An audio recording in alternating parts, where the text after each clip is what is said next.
साथ वो अजमेर गए, उसके बाद हिंदुस्तान की मीडिया ने भी बड़ा इसको कुशाइन करा दिया कि पाकिस्तान के प्रेसिडेंट यहाँ पे आए और माना कि थोड़ी देर की मुलाकात थी। बहुत से इश्यूज तो हैं जिस पे बैठ के डिबेट की जाती है, बात की जा सकती है, पर जो अहम मुद्दे हैं, अहम इश्यूज हैं, उसको सॉल्व करना चाहिए पाकिस्तान और हिंदुस्तान को। इसीलिए मैं कह रहा हूँ कि ये जो इश्यूज हैं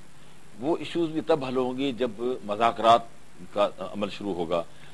जिस तरह हम अब तक जो है ट्रैक टू डिप्लोमेसी चला रहे थे, जिसके भी खासे फवायद मिले हैं, हिंदुस्तान और पाकिस्तान नजदीक आए हैं, तो अब ये प्रेसिडेंट की सतह पे जो हालांकि ये निजी दौरा था, और उस निजी दौरे में एक अच्छी बात ये हो गई कि वहाँ के जो है प्राइम मिनिस्टर ने उनको एक रिसेप्शन दिया और एक अहम उसका जो पॉजिटिव। हमारे साथ हिंदुस्तान से सीनियर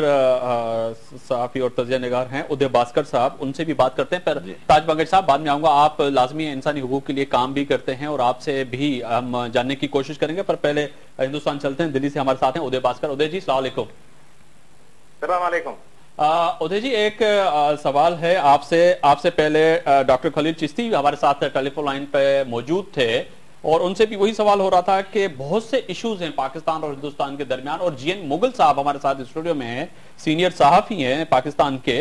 वो भी मौजूद हैं। उनको भी यही कहना था कि सदर साहब का जो दौरा था उससे ये तो हासिल मकसद हुआ कि कम से कम एक पीस प्रोसेस जो दुनिया में एक मैसेज गया कि पाकिस्तान हिंदुस्तान किसी भी मुद्दे पे बैठ के बात कर सकते थे। आप क्या समझते हैं उदय जी?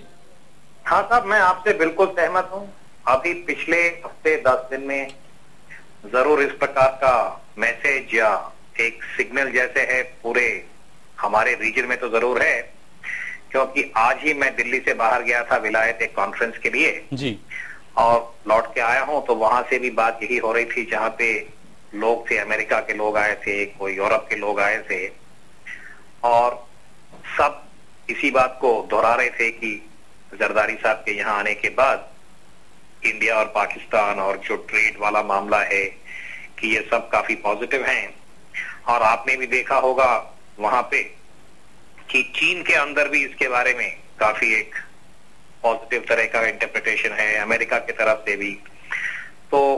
संक्षेप में यही बात सही है कि ये काफी एक पॉजिटिव इसका लहर या इफेक्ट हुआ है, और देखना है कि आगे इसको हम कहां तक संभाल सकते हैं जी, जो भी ये पॉजिटिव इशारा है। क्योंकि बार बार कहा जाता है कि जब इंडिया पाकिस्तान में कुछ ऐसे पॉजिटिव मूव होता है तो ऐसे कोई ना कोई रुकावट या कुछ ऐसा। पर उदय जी, पाकिस्तान के लोग भी जानना चाहेंगे, आप एक सीनियर तजिया निगार भी हैं और आपकी तमाम चीजों पे नजर भी है। मैं भी जानने की कोशिश करूंगा कि अदना सा एक छोटा सा जर्नलिस्ट हूं और जीएन मुगल साहब तो मेरे सीनियर हैं जो मेरे साथ स्टूडियो में मौजूद हैं। मैं ये समझना चाहता हूं कि आखिर कौन सी रुकावट है जिनका आप भी इशारा करते हैं कि कोई ना कोई ऐसी रुकावटें आ जाती हैं जो पाक और हिंदू दोस्ती या पाक और हिंदू जो मुज़ाकरात होते हैं, बातचीत होती है, उसका जो डायलॉग का सिलसिला हो जाता है वो रुक जाता है। साहब, अगर आप पिछले 3-4 साल की अगर आप थोड़ा याद करें जी, आपको तो पता है कि जब मुशर्रफ साहब थे बैक चैनल में जी, काफी कुछ बातचीत हो रहा था, खास कश्मीर के मुद्दे के ऊपर जी, और बाकी उसमें सियाचिन भी शामिल था।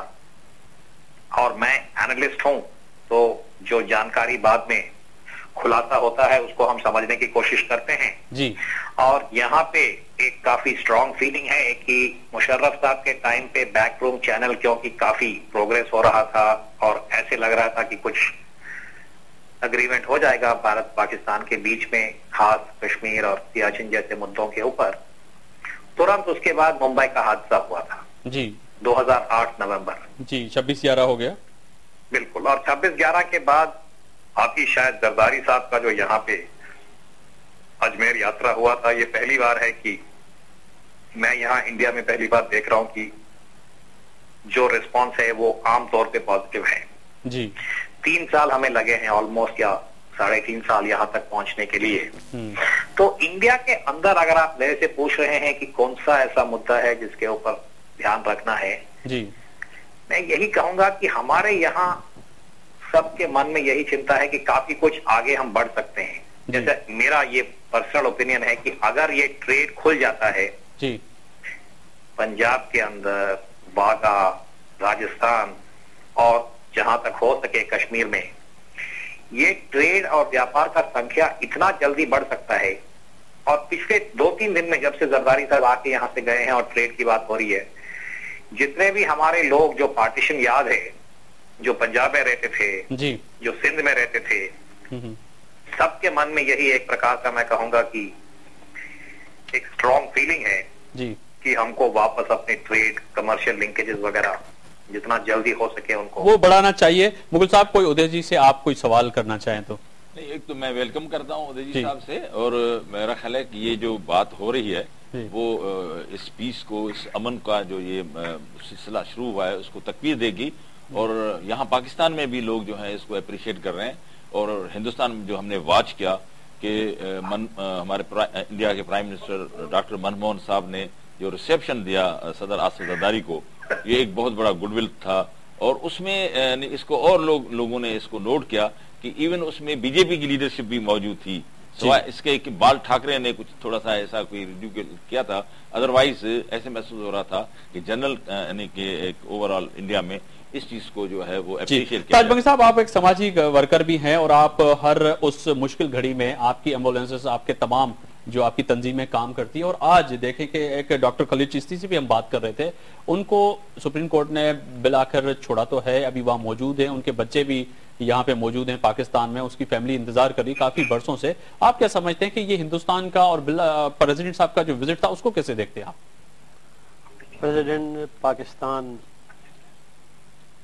जनाब जरदारी साहब ने जी हिंदुस्तान का हालिया दौरा जो किया, हमारे मुल्क में तमाम लोगों को, पाकिस्तान के अंदर पाकिस्तानियों को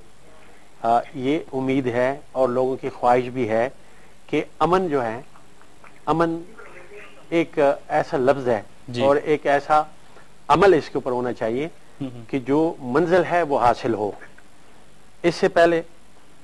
साबिका अदवार में नवाज शरीफ साहब और वाजपेयी साहब, उसके बाद मुशर्रफ साहब और वाजपेयी साहब, अब जरदारी साहब और मोहन सिंह साहब, ये तमाम चीज़ों के ऊपर अगर आप थोड़ा एक नज़र डालें और देखें कि पाकिस्तान ने हमेशा अमन के लिए बड़ी कोशिशें की है और करता रहा है।